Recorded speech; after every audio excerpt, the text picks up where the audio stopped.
Alright guys, now a quick video. We talked about hedge funds collapsing while the market is crashing and they're ultimately being put under pressure. But what's being more put under pressure is central banks.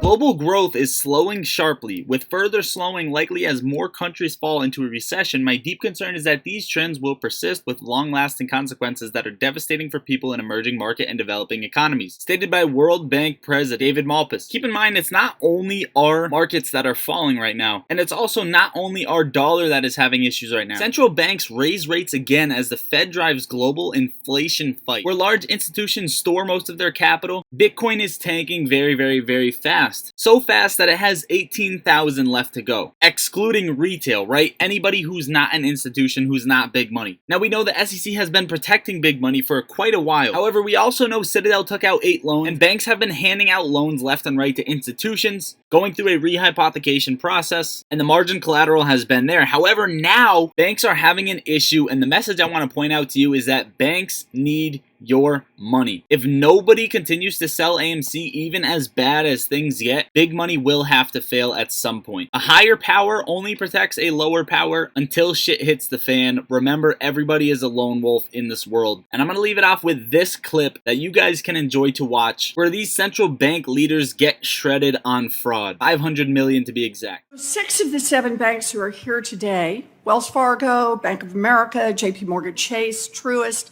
U.S. Bank, and PNC, jointly created and own the nation's most popular peer-to-peer payment platform, Zelle. The banks market Zelle as, quote, fast, safe, and an easy way to spend money, end quote. That is only partly true. It is definitely fast. Zelle is fast. Zelle is easy. And they increase bank profit margins, but Zelle is not safe. Last year alone, Zelle users were defrauded out of about $500 million that we know of. Now, you built the system, you profit from every transaction on the system, and you tell people that it is safe. But when someone is defrauded, you claim that's the customer's problem. We do oversight on the banking committee, so I want to know exactly how big this problem is. In July, other senators and I wrote to ask you how many fraudulent Zelle transactions your customers have reported since 2018. Only Mr. Rogers of Truist provided the data. 52,000 claims of fraud, totaling $46 million. Thank you, Mr. Rogers, for being transparent. But the rest of you stonewalled. So today I get to ask you in person. Do I have any volunteers who want to go first and share the numbers that I asked for in July? Or will I just pick volunteers? Okay, Mr. Diamond, you represent the largest bank here today, so let me start with you. You didn't provide any of the information that we requested in our letter, none of it.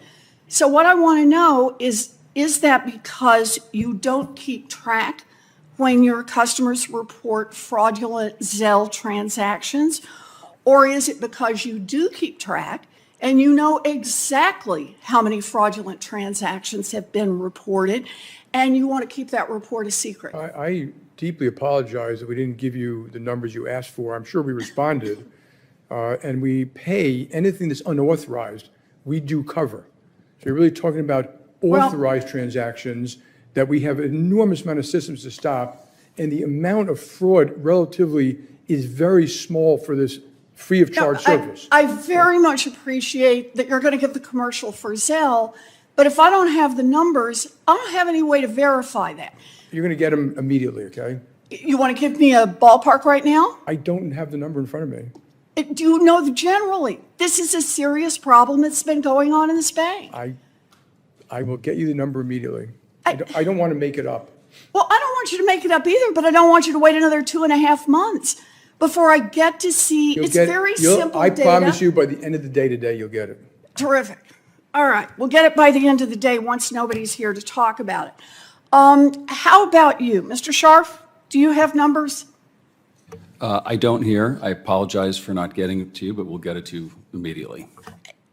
Does anybody here have numbers?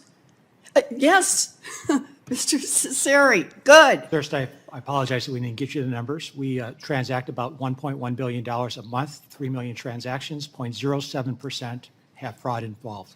Okay, I'm sorry, but that's not the number I asked for. The number I asked for is how many customer fraud claims have you received? Mr. Diamond wanted to say, well, we, the bank, are going to determine what we think is a fraud claim that we think should be reimbursed. What I need to see is I need to see the number coming in on the front end. And that is how many customers held up their hand, called the bank, and said, I have a fraud complaint with Zelle. It's not hard. I presume you guys collect this information. We do. What's your number? 0.07 on fraud, 0.05 on No. customers raising their hand. How many, I'm sorry, I just need a real number. How many customer complaints have you received of fraud on the Zelle system since 2018?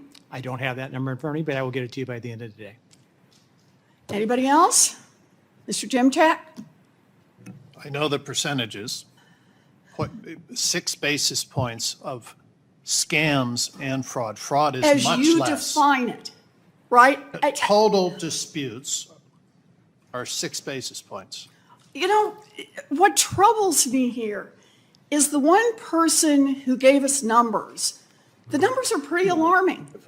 And the overall numbers are enormous. We know of at least $500 million in transactions. May not seem like a lot of money to you, but to the person who just lost $450, it's a lot of money to them. So let me ask this the other way around. This would not be the same kind of problem if the bank stood behind the product. After all, you're the ones who invented it, you're the ones who made it work, you're the ones who profit off it. And then when customers say, I've got a problem, you say, I'm only going to reimburse a narrow slice of those who hold up their hands and say that they have been defrauded on the system.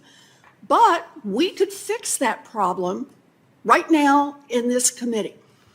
If you would all be willing to say, or any of you would be willing to say, if a customer is defrauded on Zelle and they come and complain to the bank, then the bank will make it good. Let's do this one by a show of hands. Who is willing to make that commitment to your customers? Senator, we are working, the owners of EWS are actually working. We are a closed network owned by banks, so you're exactly correct that we have an ability to make a difference here, and we are working on an answer to your question. We're in the throes of figuring it out. Now, let me continue, please. Zelle is one of the P2P networks that you highlight. The others have 15 times the number of disputes coming into our company that we have no ability Mr. to have Jim insight Shack. into. Senator Warren, Jim- time has expired. Let me just finish here, if I can, please. I just want to say on this, you tell me you are so much better than the others, and yet you've had 2.5 months to bring the data forward, and you have not produced any numbers on this. I'm sorry, your credibility right now is riding at zero. will- Senator You Rounds. created Senator the Rounds. Senator perfect Rounds. weapon for criminals Warren. to use, and they have used it, and you have not stood behind your customers.